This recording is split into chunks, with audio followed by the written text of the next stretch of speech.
En el siguiente ejemplo vamos a ver funciones inversas que involucran raíces cuadradas o expresiones cuadráticas.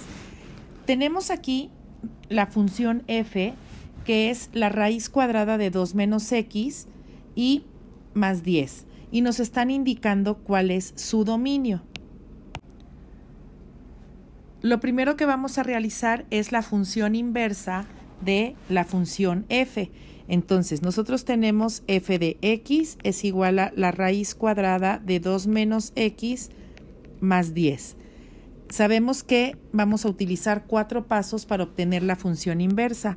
El primer paso es escribir y en lugar de f de x y nos queda la raíz cuadrada de 2 menos x más 10. El segundo paso es intercambiar las variables. En donde está y escribo x y en donde está x escribo y. El tercer paso es despejar y. Como y está dentro de la raíz, vamos a empezar a quitar todo lo que está afuera, que es el 10. Entonces me va a quedar x menos 10 es igual a la raíz cuadrada de 2 menos y. Para poder seguir despejando la variable y, necesito elevar al cuadrado la expresión del lado derecho para que se pueda eliminar la raíz cuadrada. Entonces vamos a elevar al cuadrado y como es una igualdad, también tengo que hacer lo mismo del lado izquierdo y me va a quedar el binomio al cuadrado. Del lado izquierdo me va a quedar x menos 10 al cuadrado y del lado derecho la raíz cuadrada se va a eliminar con la potencia y me queda 2 menos y.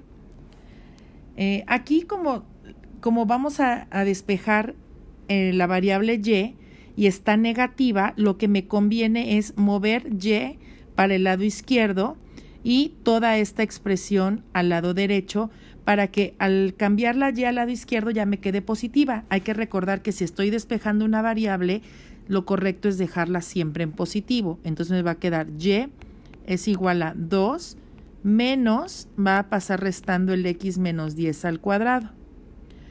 Ya tengo entonces despejada la variable y el último paso es representarla con la notación correcta, que es f a la menos 1 de x es igual a 2 menos x menos 10 al cuadrado. Y ya tengo aquí la función inversa. Ahora, a partir de esta función inversa, vamos a determinar el dominio de esta función inversa. Antes de seguir, lo que les voy a explicar para que puedan entrar en contexto es que si yo tengo el dominio de la función x y tengo el rango de la función x, el dominio va a ser igual al rango de la función inversa de x. Y el rango va a ser igual al dominio de la función inversa de x. Esta información es importante porque si nosotros conocemos, por ejemplo, conozco el dominio de la función x y el rango de la función x, si yo los invierto, entonces el dominio es el rango de la inversa y el rango es el dominio de la inversa. Vamos a ver cómo ahorita voy a hacer el dominio de la función y el rango de la función original, que es f de x, y me van a entender cómo voy a determinar entonces el dominio y el rango de las inversas. Aquí nosotros tenemos que en la función f de x, que es igual a 2 menos x más 10, nos están indicando que el dominio de la función son los valores que van de menos infinito hasta el 2. ¿Por qué me están especificando esto? Porque nosotros debemos de recordar que dentro de una raíz cuadrada debe haber siempre un valor positivo, porque si el valor es negativo, entonces se va a hacer un valor imaginario. ¿Ok? No podemos sacarle la raíz cuadrada a un número negativo. ¿Qué valores son los que al sustituirlos en X me va a dar un valor de 0 o mayor que 0. Son aquellos valores que van desde el menos infinito hasta el 2. Porque si yo sustituyo, por ejemplo, cualquier valor negativo, vamos a suponer que sustituyo un menos 2, sería menos el valor de X, que es menos 2, me estaría quedando 2 más 2, que es la raíz de 4, y esto sí existe, es 2. Si yo tomo, por ejemplo, el valor de 1, porque del menos infinito hasta el 2 también podría tomar el 1. Si yo tomo el 1, sería 2 menos 1, y esto me quedaría la raíz cuadrada de 1, y es 1, es decir, sí existe. Si se fijan, estoy tomando valores que van desde el menos infinito al 2, y eso hace que sí me den valores reales dentro de la raíz. Entonces son los valores que sí son posibles. Por eso es que nosotros tenemos indicado este intervalo para el dominio de la función f. ¿Ok? Entonces, si yo tomo el valor máximo, que en este caso es el 2, y lo sustituyo, me quedaría de la siguiente manera. 2 menos 2, o sea, estoy tomando el último valor que me están dando, y esto es más 10. 2 menos 2 es 0. La raíz de 0 es 0. Entonces 0 más 10 me va a quedar 10. Quiere decir que si yo tomo el último valor de mi dominio, mi primer valor del rango sería 10. ¿Sí? Si yo tomo cualquier otro valor, vamos a suponer que yo ocupo otro valor que esté entre menos infinito hasta el 2. Por ejemplo, puedo tomar el valor de 1, como ya lo hicimos hace ratito. Me quedaría la raíz cuadrada de 2 menos 1 más 10. Me estaría quedando la raíz cuadrada, 2 menos 1 es 1, más 10. La raíz cuadrada de 1 es 1, más 10, y esto sería 11.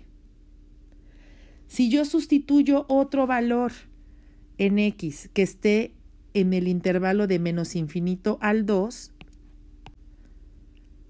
por ejemplo, menos 7. Vamos a hacer f cuando X vale menos 7, nos quedaría 2 menos 7. Esto sería, más 10, perdón. Entonces nos quedaría la raíz cuadrada de 2 más 7 más 10. Esto es la raíz cuadrada de 9 más 10.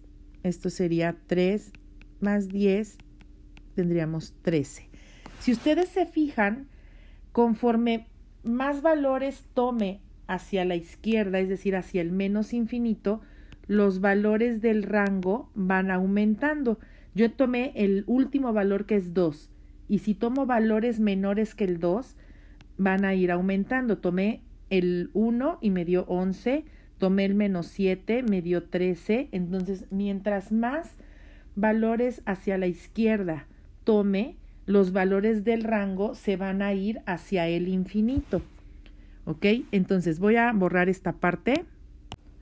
Entonces yo ya sé que el dominio de la función f de x es de menos infinito al 2. Y con los ejemplos que acabo de borrar, sabemos que el rango de la función f de x son los valores del 10 hasta el infinito, ¿sí? Porque empezamos a sustituir el 2 y me dio 10. Empecé a sustituir otros valores que son menores que 2 y entonces los valores del rango van aumentando, es decir, los valores de y van aumentando. ¿A dónde? Hasta el infinito. Mientras más se aleje el valor del dominio hacia el menos infinito, los valores del rango se van a ir del 10 hacia el más infinito. Entonces, ya que tengo los valores de dominio y rango de la función original, que es la función f, entonces yo ya puedo determinar que el dominio de la función inversa de x son los del rango, ¿sí? Entonces, aquí va a ser que el dominio es del 10 al infinito y los valores del rango son los del dominio, que serían menos infinito al 2. Y aquí lo único que me están pidiendo es el dominio de f a la menos 1, es decir, esta sería la respuesta que me están pidiendo. Pero para eso tuve que determinar el valor del rango de la función f para poder determinar el dominio de la inversa.